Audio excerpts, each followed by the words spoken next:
Siz kasal emassiz. Siz shunchaki bu ishni har kuni qilasiz va sizni intim mikroflorangiz buzilyapti.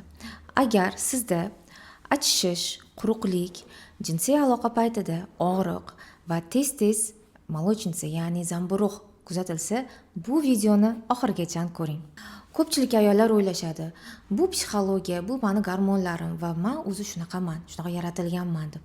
Lekin eng katta muammo intim gigiyenada, ya'ni intim gigiyenaga to'g'ri munosabatda bo'lmaslik va noto'g'ri vositalardan foydalanishdadir. Bu hammasi sizni har kuni ishlayotgan narsalaringizda.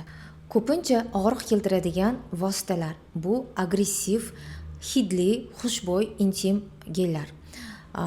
Fresh yokida antiseptik vositalari, spermisidlar va lateks, ya'ni prezervativ va undan tashqari sun'iy sintetik ichki kiyim. Shu ichki kiyimni yuvadigan kukon ham, ya'ni parashok ham sabab bo'lishi mumkin.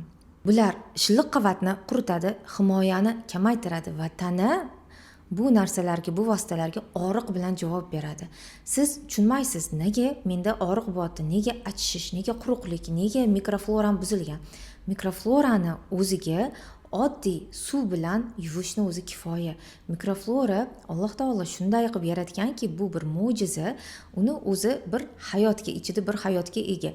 U hayotni, u mikroflorani, u sharoitni, muhitni agarda biz bilmasdan buzib qo'ysak, bir narsalar qilib, ichiga narsalar kirgizib yuvsak yoki noto'g'ri vositalardan foydalansak va oddiy havo o'tkazmaydigan kiyim, ichki kiyim kiysak, bu yerni mikroflorasi buziladi.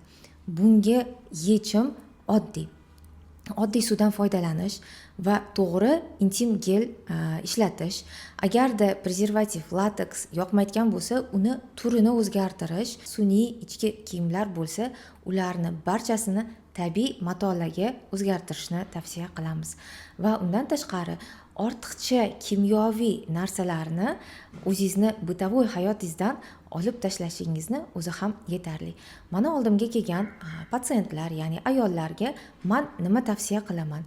Tabiiy, ortiqcha hidsiz, pH yozuvi bo'lgan va shu pH sredani buzmaydigan, yumshatadigan, ya'ni чувствительный, ya'ni sezuvchan terilarga ta'sir qilmaydigan yumshoq, yaxshi intim geldan foydalanishni tavsiya qilaman. Ayol kishini o'zi intim zonalari juda ham nozik bo'lgani uchun biz bu yerga faqat qo'llab-quvvatlaydigan sredstva, ya'ni vositalardan foydalanib ishlatishni bilishimiz kerak. Ayniqsa